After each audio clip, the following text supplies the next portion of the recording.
Welcome to the Fantasy Forecast Injury Weekly Show with me. I'm bigz.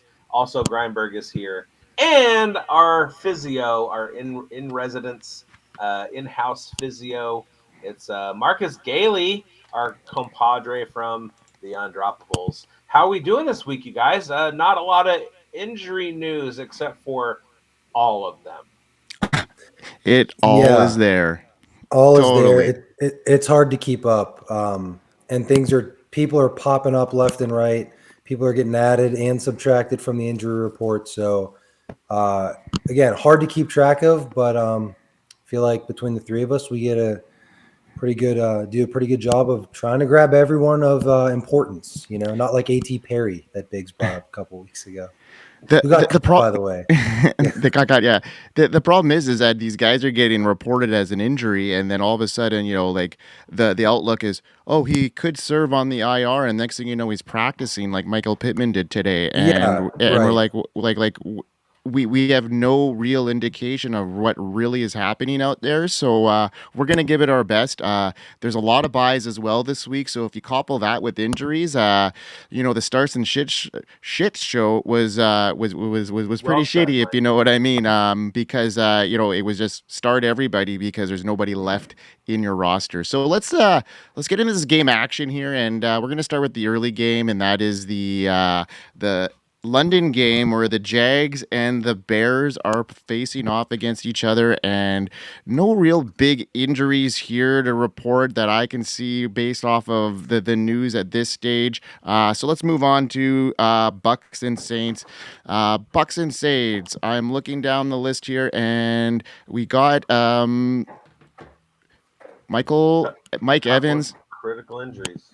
No, nothing huge other than Rachaad White today pulls up on the injury report here. He is not looking like he's going to play. It looks doubtful at this stage. What were you guys first offset on that? I mean, I heard that it was a limited practice yesterday. It's looking worse now, and it's turned into doubtful. Marcus, what's your first take on the Rachaad White injury? Yeah, I think he's been dealing with the groin issue for the last 2 weeks. I think he's played through it each time, and now it's probably progressed to the point where, it's just nagging him too much. And the team probably feels good enough knowing what they have behind him that they can afford to rest him, let him heal, give him some time to recover, and, just let Bucky and probably Sean Tucker spearhead the lead for this coming up game. But yeah, man, I feel like we talk every week. I sound like a broken record, but those soft tissue injuries can be annoying, tricky. One day they seem great, and then the next day you just make one wrong cut in practice, and it can grab you again. So seems like they're being a little more conservative with him, but feel like they can be, knowing that they're probably pretty confident in Bucky Irving. And the other thing is that they're playing a Saints team that's coming in now without Derek Carr, so maybe that might have something to play with it. Maybe had Derek Carr been full go and didn't suffer that injury, they may be in a better a worse situation, because I think they think that they might have this game a little bit in hand a bit, and they have the opportunity to rest him, seeing how Bucky's been playing as well. What are your thoughts on that, Biggs? I mean, I'm all in on Bucky at this point. Uh, in better news for the Saints, uh, Alvin Kamara and I think Rashid Shaheed both Yep. came off of injury designation. Um, I feel like there's a lot of teams out there that put people on a questionable designation just for the fun of it. And then they wind up coming off by Friday or Saturday anyway. I agree. Like Yep. everybody's banged up, Yeah. and so we all freak out and run to our fantasy lineups, and then it's a big nothing burger. So Yeah. uh, have faith, Alvin Kamara fans. He's got a tough matchup, but he should be good. So then there's the other injury there that obviously is the elephant in the closet here, is that Derek Carr now suffered that injury last week. He's looking like it's going to be a multi-week absence now. Marcus, what are your thoughts now on the Spencer Rattler situation?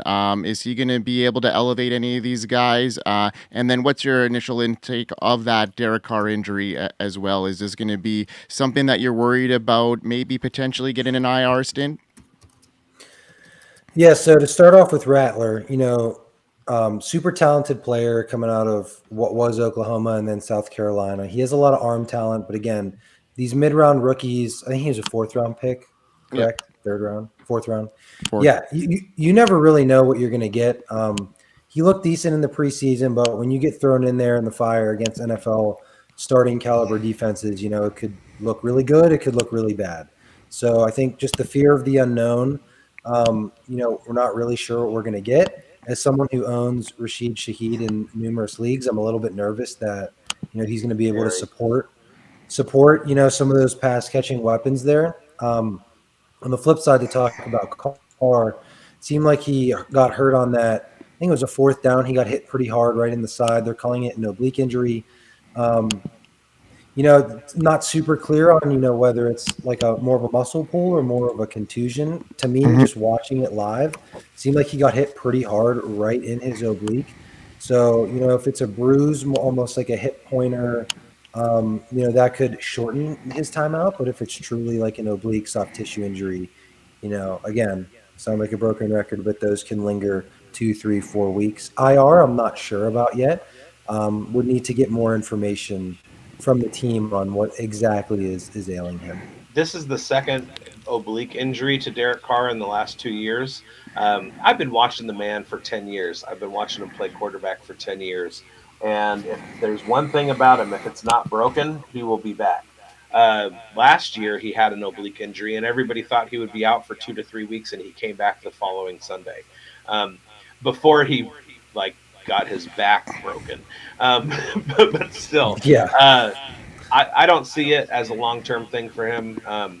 Although I was wrong on Jordan Love, he didn't come back as soon as I thought he would, and Russell Wilson still isn't back yet. And I was calling for those guys to be back in like week 2 and 3. Hmm. But I know Derek Carr, not personally, but Derek, reach out and and he's a dog. I mean, he's a dog. He'll do what it takes, and he'll play in pain. That's just the way he is.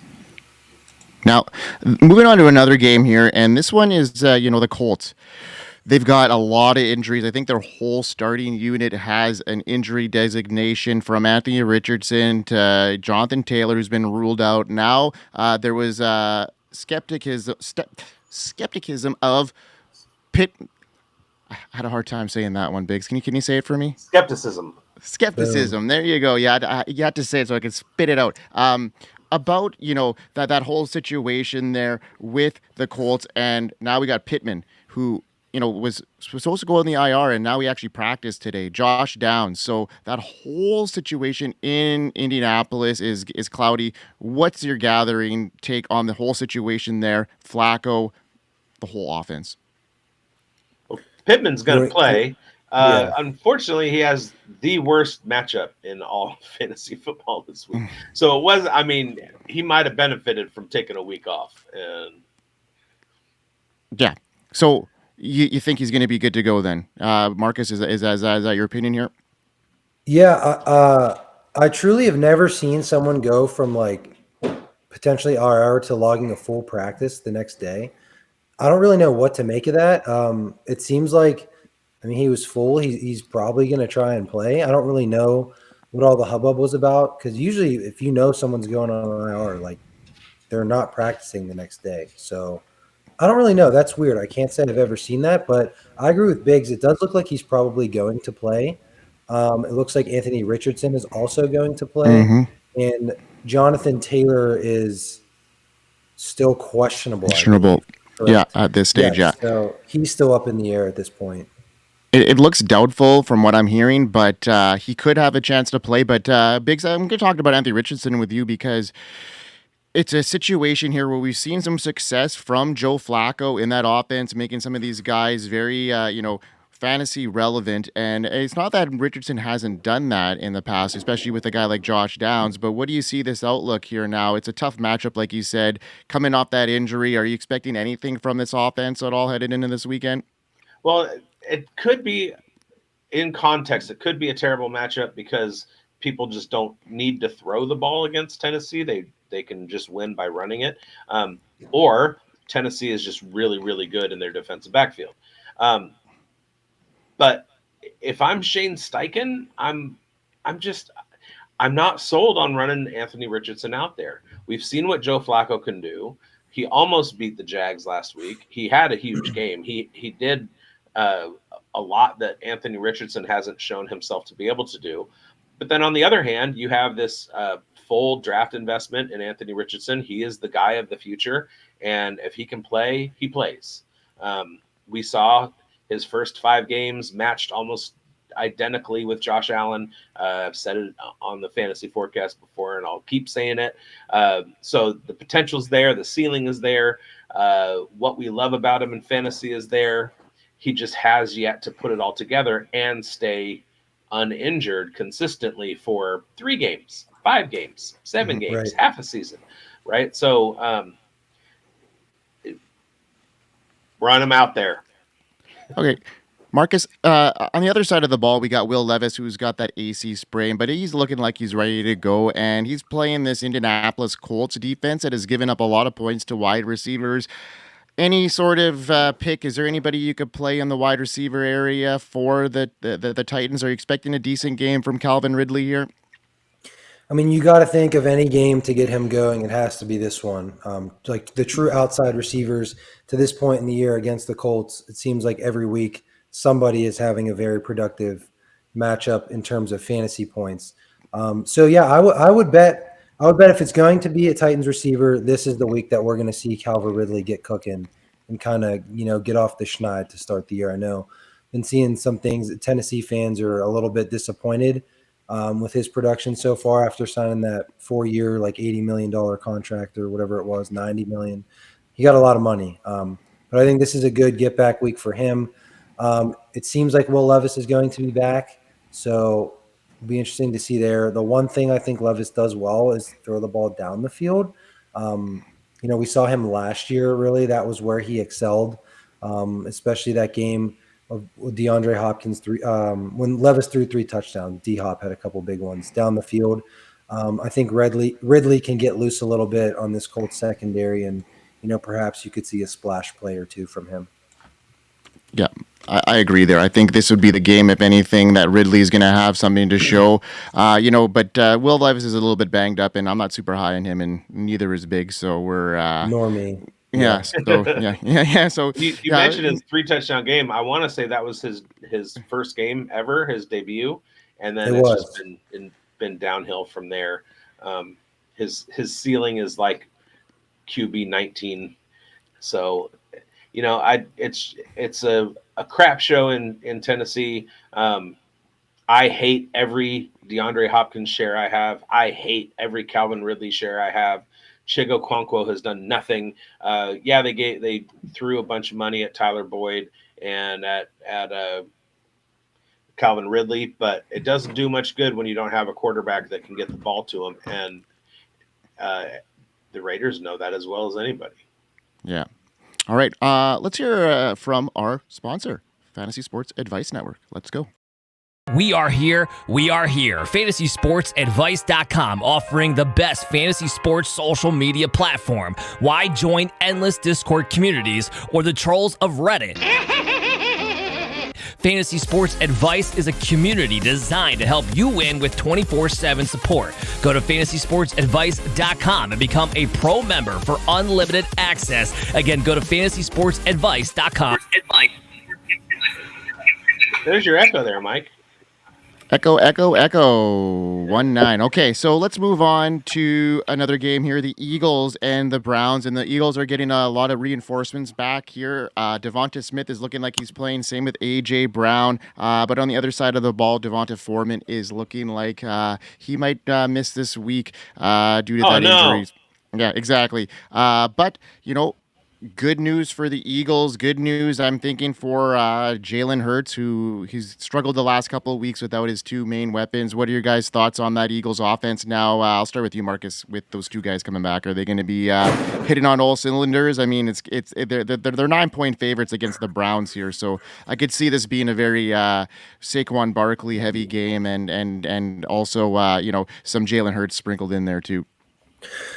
Sure. Yeah. I mean, this is the first time you're getting the Eagles offense at full health since week 1. And, we saw what they did down in Brazil. They put up 38 points, 33 points, something like that on Green Bay. So, now is the get back week for their offense, and they've struggled, in the absence of their best receiver, A.J. Brown. Would I be shocked if there wasn't a little bit of rust for both Brown coming off the hamstring and Smith with the concussion? Sure. So I don't know that, the first quarter you see them hitting on all cylinders, but throughout the course of the full game, I expect them to look much more like the Eagles of last year. And fantasy managers rejoice because pretty much everybody in that offense should benefit now, outside of maybe Dallas Goedert. Yeah. Because there's going to be a few less targets to go around. Not he was so the savior, fast, my friends. Devontae Smith is going up against one of the toughest slot matchups in all of fantasy this week. So while I have faith that A.J. Brown is going to do just fine, they're not going to need to move the ball down the field very much because Barkley is just going to run roughshod over the. My brain just said Indians, Guardians, Browns, the Cleveland professional football team. Barkley's going to kill it. And good game script for a running game in Philly. Jalen Hurts isn't going to need to pass the ball a whole lot. So I would expect that there's going to be some first downs from both of them, maybe something deep for AJ, but not a whole lot of work for Devontae Smith. There's no reason to. I mean, the game is pretty much in hand, and they haven't even started playing it yet. Where is that game? That game is that game is in Philly. Okay. Yeah. So let's move on to another. Yeah, it's in Philly. Yeah. Let's move on to, there's a couple of key injuries left that we got to cover here before we let our viewers go. But the one here, the game that I'm talking about is the Houston Texans. They just lost Nico Collins to the IR. That was a devastating injury. He's scheduled to miss 4 to 6 weeks. What are your thoughts? Is it going to be on the 4 side or potentially closer to the 6 week side based off of what you see? It's a hamstring injury, if I'm not wrong, right? So these things tend to linger. Hopefully, he's got a good healing process. Marcus, what's your first gather out of that offense in general without Nico as well, and just maybe assess that injury? Yeah, so I mean, he was having such a dominant season up to this point. So without him, it's going to be interesting to see how the target share spreads out amongst, Diggs, Dell, Schultz, Hutchinson, and others. But I think they're doing the right thing. The fact that they immediately pretty much put him on IR tells me it's probably closer to a grade 2 hamstring injury, which generally puts you at more of like an 8-week recovery. We saw it with Justin Jefferson last year, grade 2 hamstring. He found himself on IR, missed, I think, 8 weeks, early October, and he came back early December to play. And with someone, as valuable as he is to their offense, they got to be thinking they're probably going to be in the picture come playoff time. So they're going to want Nico back at full health for then. So playing it slow with him, just because these hamstring injuries are so easily reoccurred if you try to rush back. I think this is a smart move for them. But to answer your question, I think he's probably going to be closer to the 6-week range versus the 4. Yeah, that hurts my heart, Biggs. Yeah, it hurts me too. In the Dukes Classic, which is a league that the 3 of us are in, it's all undroppables guys that we drafted at drunk at the expo at 3 a.m. I'm running away with the league first in points by I think I have a lead of 80 points over second place. And Nico Collins is wide receiver 2 in that league. And now I don't have him anymore. Right. And yeah. He's catching up to some of us who have been injured. So hopefully the bug. Excuses. Yeah. Well, whine about it some more, Mike. I'm not the one talking about Nico Collins right now and crying about him. So, but that drunk lady's OJ. Marcus Galie is only a game behind me, so anything can happen. I'm nipping at your heels. Yeah. This is awesome. Yeah, and you're going to get some reinforcements back too there, Marcus, soon. All right, let's just talk about Joe Mixon and Damien Pierce before we wrap this up, because it looks like that Joe Mixon is going to miss another week, and Damien Pierce is looking like he might make his return. And to me, I think the way Cam Akers has looked and, the way Dare Agumawale has looked as well, I think there's good opportunity here for Damien Damien Pierce to come in and make a splash right out of the gate there. And I think Dare is going to play a role too, but I think this really affects Cam Akers, and I'd be looking at maybe picking up Damien Pierce as a stash play potentially in the next couple of weeks here. Yeah, so interesting running back room. However, I did see today, it's still questionable, but as of an hour ago, Houston did report they're expecting Mixon to be available barring any setbacks. So whether that means he comes back and takes a full workload, not sure. He is still questionable, but he did practice. Let me see if he had a full practice. I know he was limited yesterday. And he practiced again today, limited. So he is questionable. He might be able to play, but in terms of Dameon Pierce, you got to think they're going to give him some love. I know Ogunbowale and Akers have done the job to a degree, but now that they're without Nico Collins, they're going to look to, people they trust a little bit more, people that they've brought in to, run the ball, Joe Mixon and Pierce. So if they're both able to go, I imagine the two of them will probably take the majority of the reps this week, if that makes sense. All right. So, bigz, you want to hit up your Raiders news here? We got Devontae Adams, Zamir White. What's your outlook there? We, there was speculation that Devontae would be back, but it's looking like he might miss another week here. And there wasn't speculation about this week. Okay. He was upgraded to just questionable, but I feel like that's happened each of the last 3 weeks. But it's been they slated him for coming back. I want to say against the Chiefs. So he was going to miss a few weeks regardless. Zamir White, I don't know his status, but there's no need for him. He had a groin injury, so those are pretty debilitating for a running back. So it might be another week, another game back too. And they're looking at a bye week soon. So, I mean, essentially the big news, which isn't injury related, is the benching of Gardner Minshew for Aiden O'Connell, which does kind of boost Brock Bowers a little bit. Michael Mayer has now been placed on the PUP list. So that's kind of up in the air what he's dealing with. He went home. They say it has nothing to do with his role as tight end with Brock Bowers ahead of him on the depth chart, which, I mean, kind of like reading between the lines, what people are not trying to say is that it's a mental health issue. It's either that or he's doing something to take care of somebody in his family. But it's the way that it's been put is that his family is in contact with the Raiders, and this is something that he has gone through before, which leads me, and I mean, Marcus is a physio, I'm in psych, or that was my career. To me, that says that he's dealing with some bipolar issues and needs some time away, or at least some type of serious anxiety issue, and possibly hospitalized. That's totally speculation. All that we know is that his family is in contact with the Raiders. It has nothing to do with his perceived role on the team, and he was designated PUP today. Okay. Well, I didn't know that. Yeah, prayers out is my former played at my his alma mater, the team I root for. So I don't have my Notre Dame cup, which I usually have when I saw Michael Mayer score a touchdown live against the Cowboys. Nice. That's awesome. Sweet, guys. I think we've got the major injuries covered here. Maybe we could talk about Zach Moss real quick, and then we'll end the show. But he didn't practice with his hamstring injury. He's likely inactive this week. What does that mean for Chase Brown owners? Is he going to continue to gain more momentum?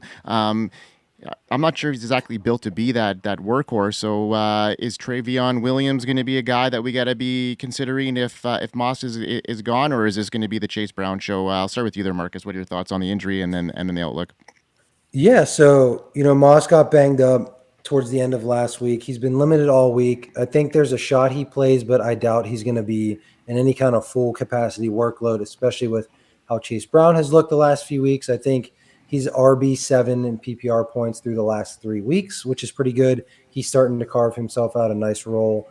If Moss is unable to go, I do think they will spell Brown a little bit. Now, he was able to handle a full workload in college. I don't know if you guys watched him at all, Illinois, but there's a few games where he was getting towards 30, 40 carries a game. Now, while obviously college is different than the pros, he has shown that he can take, 30, 40 touches and be okay for a slightly undersized back. But very few teams now at all solely ride one guy. So even if Moss can't go, I imagine that they will probably sprinkle in some of Travion as well. Anything to add to that, Biggs? No, I'm monitoring the situation because in one league I have both Moss and Chase Brown, and I think they're my only two running backs. If I have to sit Moss, I don't have another running back replacement. I have an empty slot because I don't know. So I'm looking at it, but and I don't even know why I have Moss because I told everybody not to draft him. But anyway, yeah, I don't think he plays. It's going to be Chase Brown, and he's got an okay matchup. New York is average against the run, and if you have Chase Brown, stick him in your lineup, regardless of whether Moss plays or not. Yeah, totally. All right, Marcus, thanks a lot. You've added another element to this show. We really appreciate coming on weekly. I want to shout out to you for getting married last week. So thank you. Congratulations on that, man. And you want to tell all our viewers, where you can find all your stuff, all the stuff that you create in content-wise before Biggs brings us home at the end of the show here. Sure. Thanks for having me on again. It's a pleasure to be here. Most of my stuff is on the Undroppables Twitter and YouTube page. I do Steelers Uncovered with my boy bigz. I just had a combined show with Biggs over here, Steelers Raiders preview. So that was fun. And then also, I'm appearing here and then also on the Undroppables, like I said, YouTube, Twitter page with Unavailable. Made an episode in a while. I acknowledge that, but I've been a little busy the last few weeks, but hopefully we can get something out here soon. It's not like you were getting married or anything, so. Right. Yeah. Thanks a lot, man. Okay, Biggs, bring us home, my man. Go home, everybody. Get those injury players out of your lineup. And hey, watch our start and sit show, which dropped this morning, and then Breakfast with Biggs, 8 a.m. Pacific time, 11 a.m. Eastern on Sunday morning. I will be talking about the London game and doing Q&A, start and sit questions and all that stuff. Oh, hey, wait. Also, scan this QR code and you can find all of my stuff. It links directly to my cards / bigbonededFFB. There are YouTube links for our Undroppables channel, for Player Profiler channel, for Fantasy Football Advice Network channel. Also, a link to go to FSAN and start your subscription there, or your membership, as it were. Find me on Twitter. You can send me Venmo money. You can text me. My phone number's on there. So yeah, all of the content everywhere, and as long as your name's not FF Coder or Amber Alert or Ebo, who was the other one? Or Marcus Galie, who I'm playing Tommy in Moe. Duke's class. Yeah. As long as your name's not Tommy Moe, Ebo, Amber Alert, or FF Coder, we hope you win. We hope you win. Thanks a lot, Marcus. Appreciate everybody from tuning in. And we'll see you next week. Cheers.